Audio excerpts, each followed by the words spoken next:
church. I got a message for you today. If Sister Martha didn't get most of it in in the morning devotion, don't worry about it. God just confirms stuff when you got doubts, He confirms. Listen, the subject I have for you this morning is leaning on family roots. Okay. Leaning on family roots. And I want to read one verse before I get started, and that's Romans 8:15. So you have not received the spirit that makes you fearful slaves. Instead, you receive God's spirit. When He adopted you as His own children, now we call them our Father. All right. No matter what you were, who you were, before God's Spirit. All right. You know, we as children of natural sense, let me tell you about us country folks. Now, a lot of, I don't know who all going to be watching this or when they're going to watch it, if they watch it, but sometimes you have to explain something to some folks. Now, the way we brought up was, I can talk about my sister. I can talk to my brother, talk about my cousins, my family. You can't. All right. All right. Y'all hear me? Now, I can do it. I can do it. They mine. Yeah. You can't. You have, unless you are adopted in the family. You know, when you're growing up, you get so close to somebody, your neighbors, and you drink and you do things. They just like family. You've been adopted in. So if you want to shoot the dozen, you all right. That's You right. all right. You family. You can do that. But don't let some outsider come up and say, yo, mom. No. Because, let me tell you, when we were growing up, it's just like this. You kick my dog, I'm going to burn your whole house down. I ain't trying to get even. I'm trying to get better. That's right. That's the way we were We were. about our family. That's right. You know, Hopkins, Ruffin,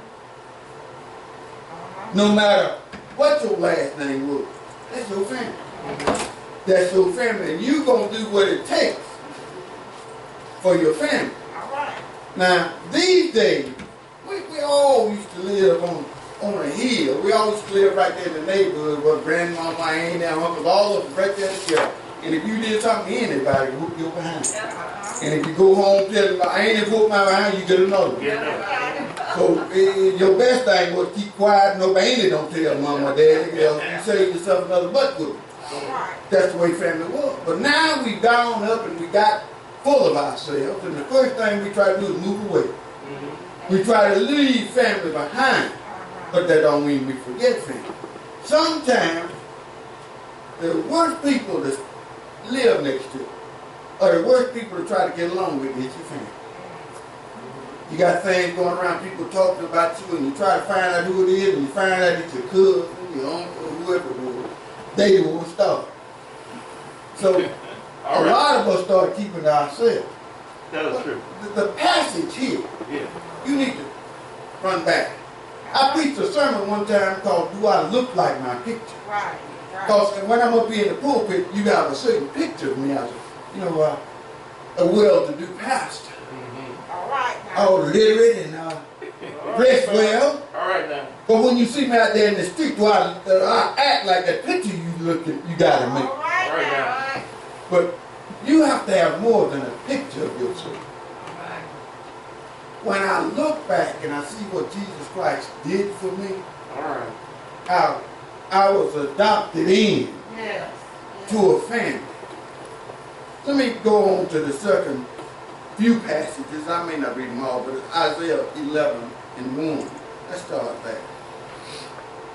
Out of the stump of David's family will grow a shoot, yes, a new branch, bearing fruit from the old root. Okay.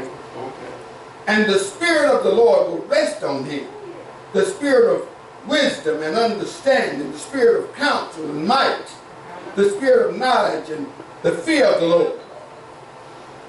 He will delight in obeying the Lord. He will not judge by appearance, nor make a decision based on hearsay. Watch out there now. All right, all right. He will give justice to the poor and make fair decisions for the exploited.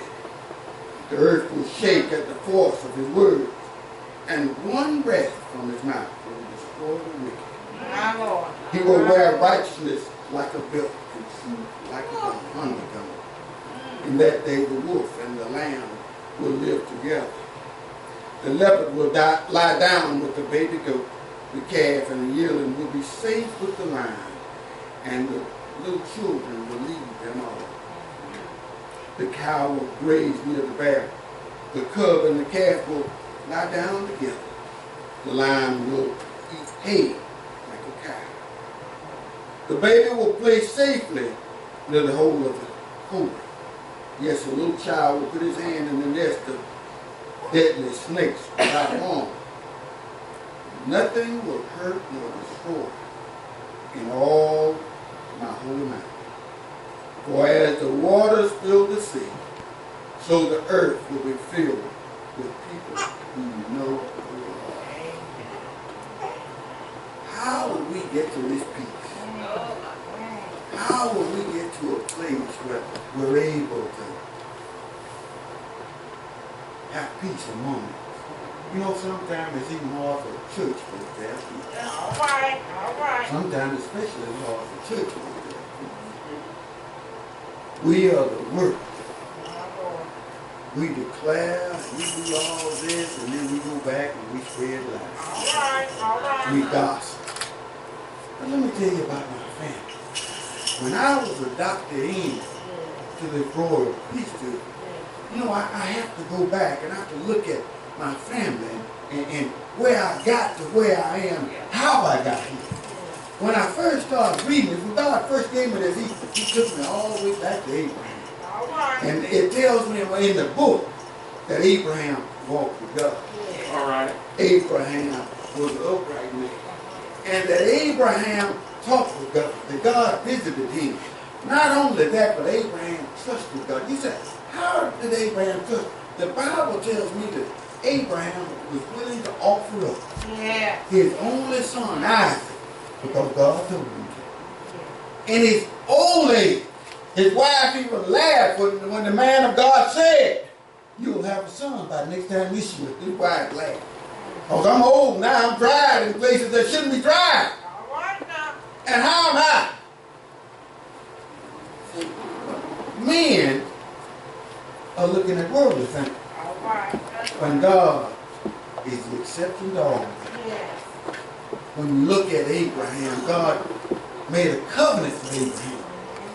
And this was my great, way back there. Wait a minute. My relative. All right. And God made a covenant with him. Yes. God said, your seed gonna be like the sand on the beach. Yes. Your Yes. seed, and not only the covenant is with you, but with your heirs, with your children, with your children's children. I will never leave them. They will be my people, and I will be their God. All right. And when you look at Abraham, you have to go a little further back. Well, actually a little closer in my descendants. And you come and that's many you can think of. But my God put my mind on Jacob. And how Jacob wasn't the chosen. Jacob was not the one who was supposed to get the heritage. Okay. Okay. But he figured out a way. Okay. He figured out a way because God had put him in a position. And when you look at Jacob, the main thing that you want to take away from this is how Jacob was steadfast. When Jacob was alone waiting on his brother Esau to come after all he had done to Esau, how he had taken the heritage that Esau was promised. Should have been going to the oldest. But Esau was hungry. That's where you were sometimes. All right. We'll throw away what God has given us and promised us. Amen. Because for an instant, I'm going to get satisfaction. For an instant, I might get a man, a woman, a drug, or alcohol. For an instant, I'm going to be happy. Yeah. When I got a promise over here of everything that I ever wanted, everything I ever needed. My heritage says that if I stay the course, heaven will be my home, but for an instant, worldly pleasures is going to take that out of my sight. And I don't see this with Jacob. Okay. Okay. Jacob was left alone when he was waiting on his brother to show up, and he saw a man. And he began to wrestle with that, what he thought was a man. And finally, through the night, the man said, dawn is coming. Dawn will soon be breaking. Let me go. He said, I ain't going to let go. Till you bless me. Till you bless me. Come on, church. Some of us have let go. We started to wrestle with Satan, the things of this world, and we said, oh, this is getting hard. I'm going to let this go, and I'll get something else. Take it on. I'm not letting go until you bless me. And he was blessed. The Bible says that man, that angel, blessed him.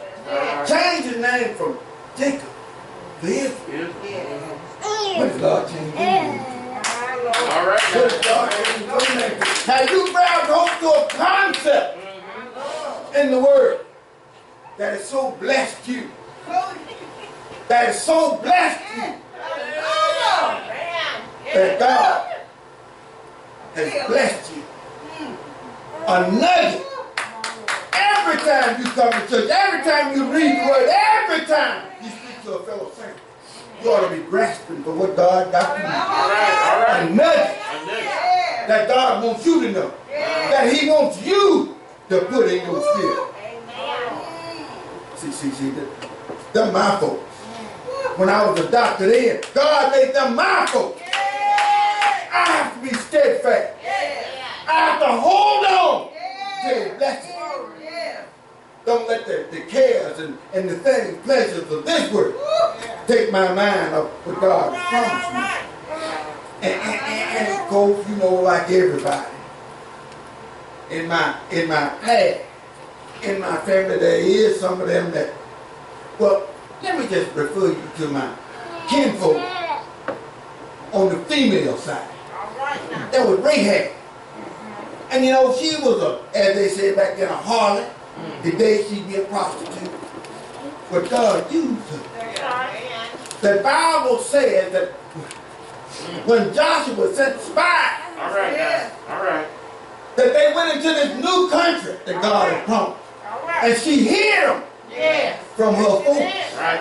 from her countrymen who went looking for her. They were him, but they left. No, that all the time they was on the roof. And when their folks had left, she went up there, and I look, when y'all come in and y'all do this, I want to be part in the kingdom. I want to be called. See, everybody got one in their family. Somebody getting started out. The best, but we all fit that. You know, she went way to the other side.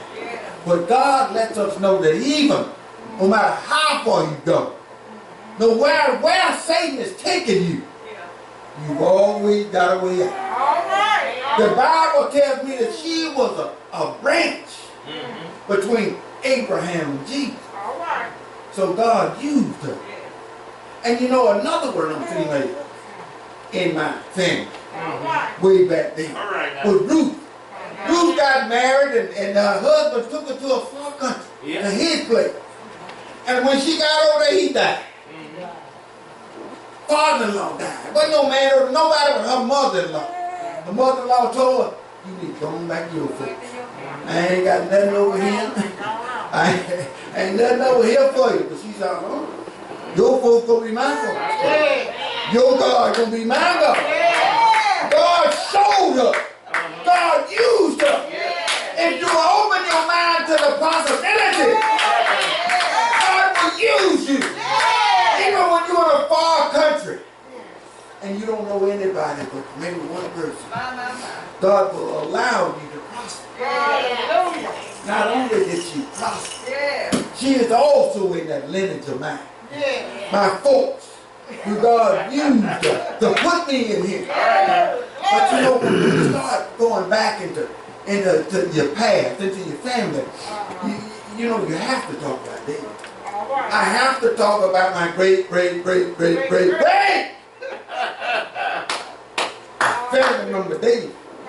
Now David was a little ruddy fellow. He was about the smallest one in his family. And when God promised a king out of his family, he went, the man of God went to his dad and he said, well, he brought all them big old strapping sons in front of me. Look at these big old men coming in here and they looked at God, they told him to anoint none again. And he said, man of God asked his dad, ain't you got somebody else? So God said there was going to be a king in your family and none of these put the baby. But, well, I ain't got nobody. But that little David back there guarding sheep. You know, he ain't the best looking, he ain't the biggest one, but he's all I got left. Bring him. Bring him and stand him before me. Because God said when he stood before the man of God, God told him, I know him. It ain't what you think. It ain't what you believe. It ain't what you think I ought to be.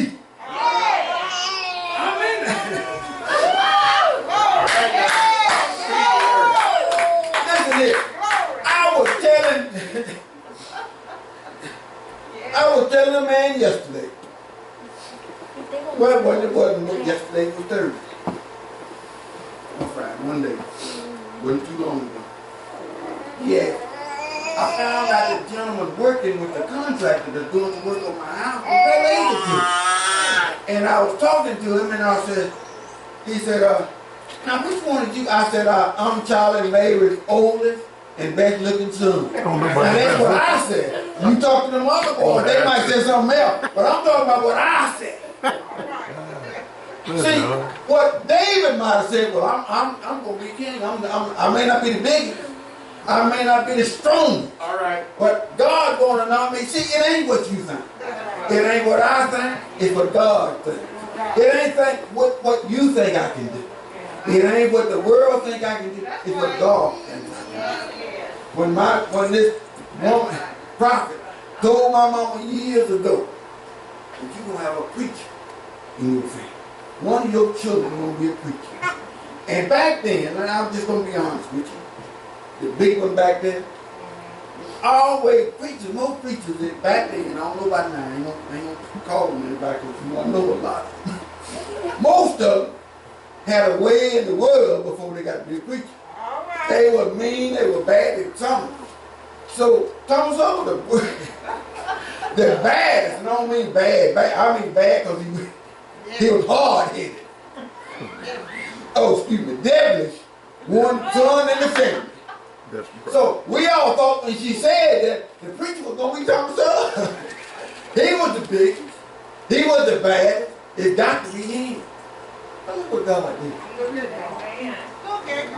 I'm still what Thomas Sowell called his little brother. God didn't take my stature. God didn't take my knowledge. God didn't take anything I had into account. God took what I couldn't see, what other people couldn't see. And he showed me this down through my family. When he showed me my cousin David back there, how I took David and raised him up and used him. David, when he took that rock and killed that giant, killed the lion, what you got in your hand? What you have in your hand? When problems come, and we look, I ain't got no money in the bank, I ain't got no car, what do you have? What do you have that God can use? What's in your hand? What's in your pocket? My family has allowed me to look back from where I came from. Has allowed me to see what the potential for me and everybody else, children of God, is. Lastly, I want to talk about David's son, Saul. Lastly, David was a man of God's own heart. But David sinned. And God wanted a temple built. But David was not good. So he used his son. And when Solomon got to be king, Solomon had all these folks. Y'all know how it is sometimes. You went on a job, you got responsibilities of people. You got all these folks. And if you have a heart for God, you want to do what's best for all these people. Solomon knew his potential. He knew he couldn't do it without God. So he prayed. Couldn't stop. Prayed to God. He prayed and asked God for wisdom. Yeah. So I can judge your people. I can be fair. I can be righteous with your people. And God loved them. God, the Bible says that God so loved what Solomon asked for that he not only gave him wisdom, All right. All right. he gave him what he didn't ask for. That's right. He didn't ask for riches. He didn't ask for fame. But God gave him those also. What do you lack? What do you think is holding you back? If you look back in my family, there's nothing too hard for you and me. If you're also a child of God who's been adopted into this royal priesthood, then these are also your family members. Yeah.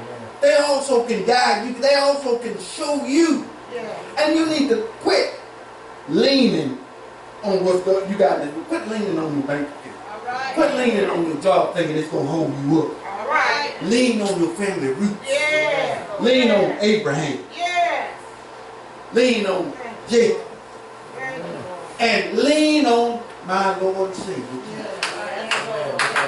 God said in here that you would have a family you can count on. No matter what you were. Hallelujah. The Bible says you're a new creature. Yes. All those things you've done have been cast away. That's right. So you can lean on your new relative. All right. There's a difference between a child that's born of you and one that you adopt in. You can't change who you were born to you. Long as I'm alive, even after I'm gone. Breon and Danielle gonna be mine. Oh, they were born to me. But when I was adopted into this priesthood, this royal priesthood, then all these people before me are mine. You all are responsible for me, and I'm responsible for you. Because God said we are to be like Christ. We are to love one another. We are to treat each other like you would like to be treated. Whether you love me or not, whether you hate me or not, I'm going to always love you. Because God said, we're family. We're blood. A royal priesthood. We are family under the blood of Christ. That's right. Quit leaning on what you don't have in this world. Lean on those family roots. Lean on the wisdom of Solomon. Lean on the tenacity of Jacob. Ooh. Lean on no. Lean on the love of Christ, one for another. Because as we stand up in this place, when you stand before the Lord Christ Almighty, you're not going to be used as an excuse. Well, Lord, I didn't have. Lord, I couldn't get. Lord, I just didn't know. You have the word. You can read all about your ancestors. They will let you know. But you don't have to win a hill of beans for what you can have. All right. You need to trust. Heard Minister Wallace talking this morning in devotion about trusting. Knowing that no matter what's going on in this world, you have a God on your side. That's right. God thought enough of you to adopt you Hallelujah. through the blood of Christ. Church, I tell you, there's nothing holding you back but you. That's right. Yeah. If there's anything else holding you back, I don't know what it is. You have to decide if you're going to be better than what you are. That's right. You want to be close to the cross. You have to decide. That's right. As I take my seat, I want you to know that. How do we get to the point of peace? How do we get to the point of the lamb and the lion being at peace? Child being able to reach his hand to a hole of snake's nest, adder's nest. That's the love of Christ. There is no fear in God. The only fear is a helpless fear of God. You ought to be afraid of going to hell. All right. And you ought to love God enough to want to obey His commandments. Love ye one another. As I have loved you.